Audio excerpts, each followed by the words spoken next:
Maestro Sir Anton, guro't vlogger na Pilipino, tagahatid ng balita sa bayan ay totoo.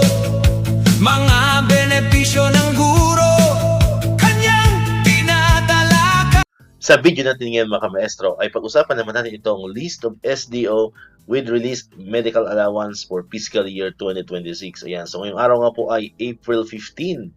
So nangalahati na naman po tayo sa buwan ng Abril. Ibig sabihin ay 15 days to go ay tapos na po ang ating uninterrupted break. And of course, ayan, so nakakalungkot kasi medyo napakarami pa rin po ang walang medical allowance. Actually sa update natin ngayon ay isa lang po ang nadagdag po mga kamaestro. So by the way, ang source ng information natin ay si Ma'am Sheila Lim Manuel. Alright, so yun nga po, nabanggit ko na kanina, iisa lamang pong SDO ang nadagdag po sa atin pong unofficial list po ng narilisan ng medical allowance. Actually, kahapon pa ito po mga kamaestro, although di tayo nakagawa ng video kahapon, gawa ng medyo nawalan tayo ng connection po, ng internet connection, kaya hindi tayo nakapag-upload ng video kahapon.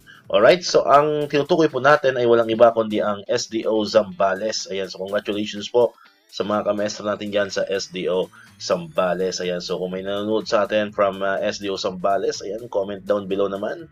Ayan, paki-comment po ang inyong kung legit, po talaga itong inyong natanggap na medical allowance para ngayong taon. Ayan, so maliban nga po sa Zambales ay wala pa po Although meron tayong nakita doon sa comment section from SDO Masbate, pero hindi ko muna nilagay dito kasi hindi pa po natin nako-confirm yan. So kung may nanonood sa atin dito and hindi rin natin sure kung province or city po yung Masbate. Ayan, so kung may nanonood po sa atin from SDO Masbate City or SDO Masbate Province, ayan, from Region 5 Bicol, ayan, paki-comment naman po dyan kung ano na po ang status ng inyong medical allowance. Kasi yun nga po, may nakita po tayo sa isang comment section na mayroon na rin daw ang SDO Masbate. Hindi lang po kasi naka-specify kung yun ba ay city or sa province. Ayan, so hopefully po madagdagan pa ito kasi nga, ayun, April 15 na.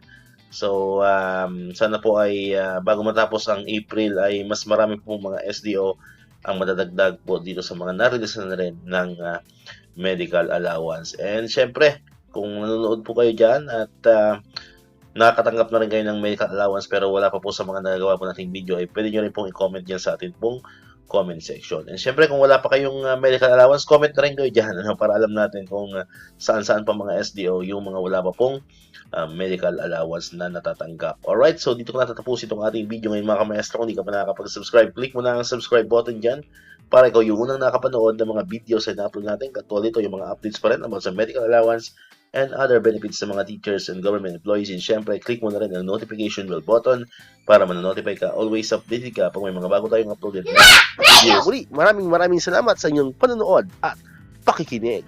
Once again, El Maestro, see you on my next vlog. Bye-bye!